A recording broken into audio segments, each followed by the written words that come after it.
आप सभी को जय मसीह की एक बार फिर से इस क्लास में हम स्वागत करते हैं। और जैसे कि मैंने पहले भी कहा था कि आप चैनल को सब्सक्राइब करें और शेयर करें। प्रभु यीशु मसीह का जन्म मत्ती 1:18 से आगे हमको देखने को मिलता है कि किस प्रकार से प्रभु यीशु मसीह का जो जन्म हुआ। और ये बहुत ज़्यादा मुझे बताने की आवश्यकता नहीं है और मैं बहुत थोड़े ही समय के लिए आपको बताना चाहता हूँ, क्योंकि आगे हम जब क्लास में जाएंगे तो क्योंकि ये पिछड़ा हुआ क्लास है, मैंने पढ़ाया था। आगे मत्ती के बाद में जब हम मरकुस में जाएंगे, लूका में जाएंगे, तो प्रभु यीशु मसीह के जन्म के विषय में हम देखेंगे। अभी मैं बहुत शॉर्ट में आप लोगों को बताना चाहूँगा। मत्ती 1:18, लूका 1:35 और ये सारी बातें जो है वो आगे लूका 1:35 से आगे ये इसका घटना का वर्णन हमको मिलता है जो प्रभु यीशु मसीह के जन्म के ऊपर में है। तो जब प्रभु यीशु मसीह का जन्म इस प्रकार से हुआ कि जब उसकी माता मरियम की मंगनी यूसुफ के साथ हो गई थी, तो उनके इकट्ठा होने से पहले ही वह पवित्र आत्मा की ओर से गर्भवती पाई गई। अतः उसके पति यूसुफ ने जो धर्मी था और उसे बदनाम करना नहीं चाहता था, उसे चुपके से त्याग देने का विचार किया। जब वह इन बातों के सोच में ही था तो प्रभु का स्वर्गदूत उसे स्वप्न में दिखाई देकर कहने लगा, हे यूसुफ, दाऊद की संतान, तू अपनी पत्नी मरियम को अपने यहाँ लाने से मत डर, क्योंकि जो उसके गर्भ में है वह पवित्र आत्मा की ओर से है। वह पुत्र जनेगी और तू उसका नाम यीशु रखना, क्योंकि वह अपने लोगों का अब उनके पापों से क्या करेगा, उद्धार करेगा। तो ये इस प्रकार की घटना है। तो क्योंकि माता मरियम की जो मंगनी है यूसुफ के साथ में हो चुकी थी, और यूसुफ जो है वो कौन से कुल का है, दाऊद के कुल का है ना। यूसुफ जो है वो दाऊद के कुल का है, अब्राहम के कुल का है। तो उसे यूसुफ जो है वो क्या हुआ, क्योंकि उसी हम मत्ती 1 अध्याय उसके 1 से 17 पद में जो वंशावली हम देख रहे हैं, देखेंगे, पढ़ के देखिए। वंशावली प्रभु यीशु मसीह के लिए है और 14-14 करके 42 पीढ़ियां उन्होंने चलाई और 42 पीढ़ी के बाद में प्रभु यीशु मसीह का जन्म हमारे बीच में हुआ, है ना। तो 42वें पीढ़ी में प्रभु यीशु मसीह का जन्म हुआ और हम देख रहे हैं कि कैसे हो रहा है, एक बड़े ही अद्भुत और आश्चर्य तरीके से हो रहा है ना। बहुत आश्चर्य तरीके से हो रहा है। कैसे हो रहा है? पवित्र आत्मा की ओर से गर्भवती पाई जाएगी। यहाँ तो धरती पे नियम है कि पति पत्नी, स्त्री पुरुष के मिलन से ही क्या होता है, बच्चे का जन्म होता है। लेकिन यहाँ स्त्री और पुरुष दोनों की मंगनी हुई, लेकिन उनका विवाह नहीं हुआ, वे दोनों कभी एक साथ रहे नहीं, और उन दोनों के बीच में एक बात जो है वो आ रही है। वो क्या है कि तू पवित्र आत्मा की ओर से गर्भवती होगी, और दोनों को इसको स्वीकार करना पड़ेगा। तू पवित्र आत्मा की ओर से गर्भवती होगी और दोनों को स्वीकार करना पड़ेगा कि पवित्र आत्मा की ओर से जो बच्चा आ रहा है, दोनों को उसका पालन पोषण करना पड़ेगा और दोनों को बराबर रिस्क उठाना पड़ेगा।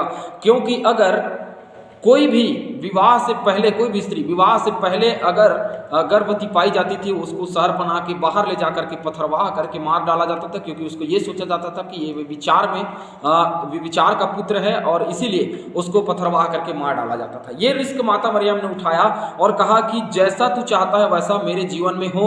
लूका रचित सुसमाचार 1:35 से आगे हम पढ़ेंगे तो आपको समझ में आएगा। वहाँ पे हम जब पढ़ेंगे तो दिखेगा कि माता मरियम ने कहा जैसे तू चाहता है वैसे मेरे जीवन में हो, और बड़े आनंद के साथ में उसने प्रभु यीशु मसीह को अपने जीवन में ग्रहण किया, है ना। और उसने पवित्र आत्मा की ओर से वो गर्भवती पाई गई। और तब यूसुफ जो क्या था, धर्मी था, लिखा है ना। यूसुफ के लिए क्या लिखा है, जब वो धर्मी था तब वो अब क्या सोच रहा है कि अब क्या करेगा, वो चुपके से उसको त्याग देगा। अगर नहीं त्यागेगा तो बड़ा बदनामी हो जाएगा उसका, और मेरे तरफ से ऐसा है वैसा है करके। तो इसीलिए वो क्या सोचने लगा, त्याग देने के विषय में सोच रहा था, क्योंकि मनुष्य का स्वभाव है, वो सोचता है कि मैं अगर इस तरीके से करता हूँ तो ऐसा जो है वो सही हो जाएगा, लेकिन होता नहीं है। तो यूसुफ ने चुपके से त्याग देने का मन बना लिया, और जब वह सोच ही रहा था तब स्वप्न में दिखाई दिया। तो स्वप्न में दिखाई दे रहा है, तो मैं इस बात को आप लोगों के सामने रखना चाहता हूँ कि वो स्वप्न में दिखाई दी, लेकिन अभी वो सोच रहा है। दो बातें हैं वहाँ पे, एक तो वो सोच रहा है, दूसरा उसे स्वप्न में दिखाई दिया। तो बिना सोए स्वप्न में कैसे दिखाई देगा? तो इस बात को बड़ा ही विचित्र है। यहाँ पे जो बात है वो सोच भी रहा है और ये स्वप्न में दिखाई दे रहा है। सोचता वही आदमी है जो क्या करता है, जागा हुआ रहता है। तो वो जाग ही रहा था, तब क्या हुआ, उसे स्वप्न दिखाई दिया। और बिना सोए स्वप्न नहीं दिखाई दे सकता। बिना सोए अगर हम देखते हैं तो उसको दर्शन कहा जाता है, जो सीधा सीधा सामने में हमारा दिखता है, चित्र बनता है और उसका वीडियो चलता है, उसको हम देखना कहते हैं ना। तो स्वप्न में दिखाई दिया। वो सोच ही रहा था, और सोचने के बाद में जब उसको दूत दर्शन दिया होगा तो मैं सोचता हूँ वो मूर्छित हो गया होगा, और मूर्छित होकर के स्वप्न में क्या हो रहा है, अब उसको वो पवित्र आत्मा जो है वो दूत जो है वो दिखाई दे रहा है, और वो कह रहा है कि तू अपने यहाँ मरियम को लाने से मत डर, क्योंकि जो उसके गर्भ में है वो क्या है, पवित्र आत्मा की ओर से है, और पवित्र आत्मा की ओर से है तो उसमें दो बातें हैं। एक तो पहले वो पुत्र जनेगी, पुत्र जनेगी का क्या कर दिया उसने, सीधा सीधा ऐलान कर दिया कि वो पुत्र जनेगी और उसका नाम तू यीशु रखना। इसका मतलब क्या है, किसी भी प्रकार की रुकावट नहीं आएगी और तुम क्या करोगे, पुत्र को इस जगत में वो जन्म देगी, और हर एक रुकावट परमेश्वर दूर करेगा, ये परमेश्वर के दूत ने उससे कहा। तो यूसुफ ने क्या किया, यूसुफ ने क्या किया, उसको अपने वो घर ले आया। कहाँ लिखा है, तब यूसुफ नींद से जाग कर प्रभु के दूत की आज्ञा के अनुसार अपनी पत्नी को अपने यहाँ ले आया, और जब तक वह पुत्र न जनी तब तक वह उसके पास न गया, और उसने उसका नाम क्या रखा, यीशु रखा।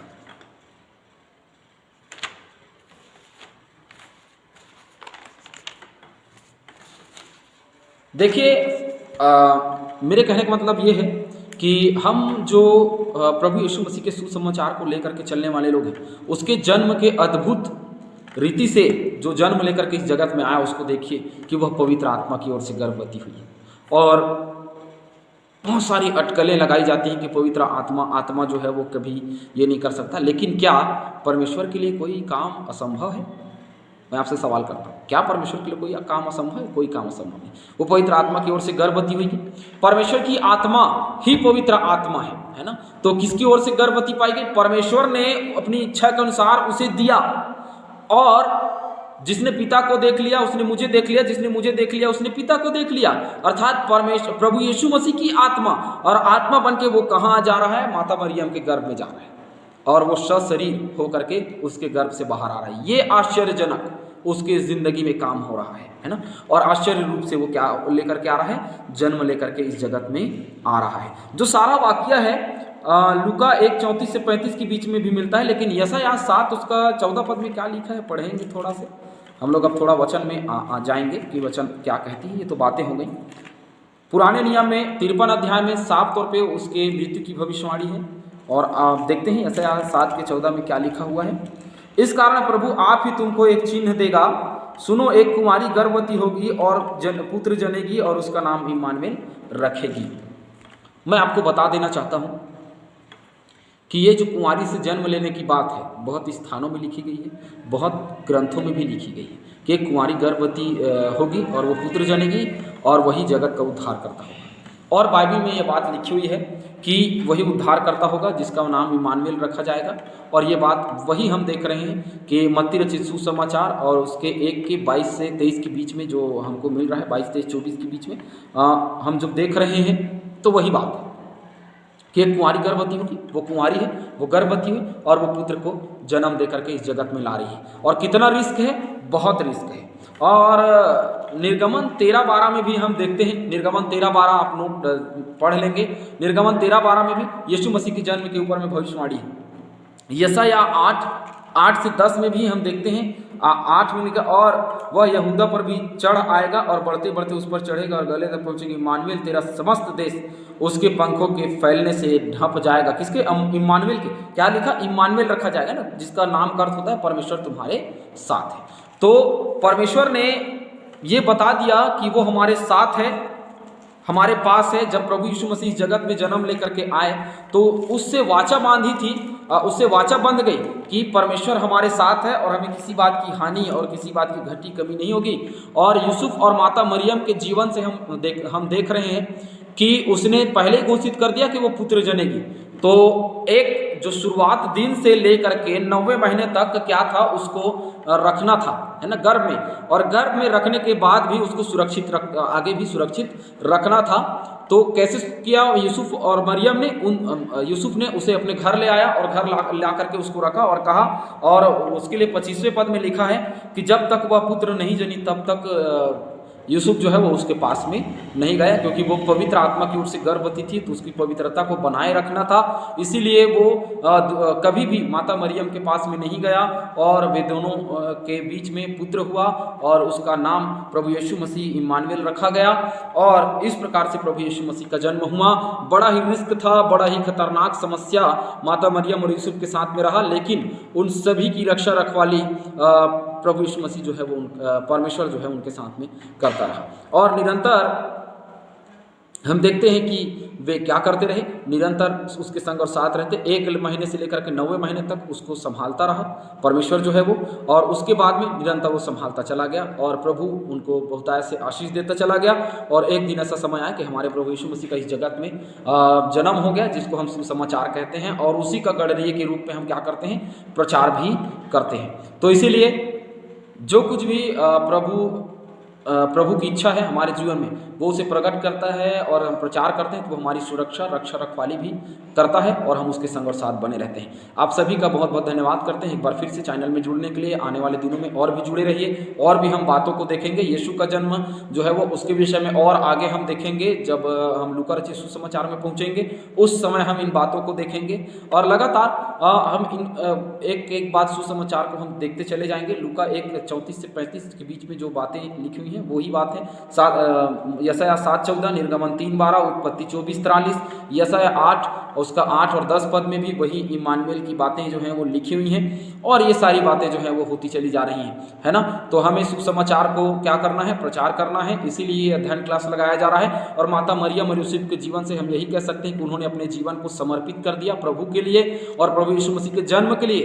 तो आज हमारे पास भी समय है कि हम भी अपने जीवन को समर्पित कर दें परमेश्वर के लिए, प्रभु यीशु मसीह के सुसमाचार प्रचार के लिए, ताकि हम आगे निरंतर प्रभु में आशीष पाते जाएं। आप सभी को जय मसीह की। आप सभी का बहुत बहुत धन्यवाद।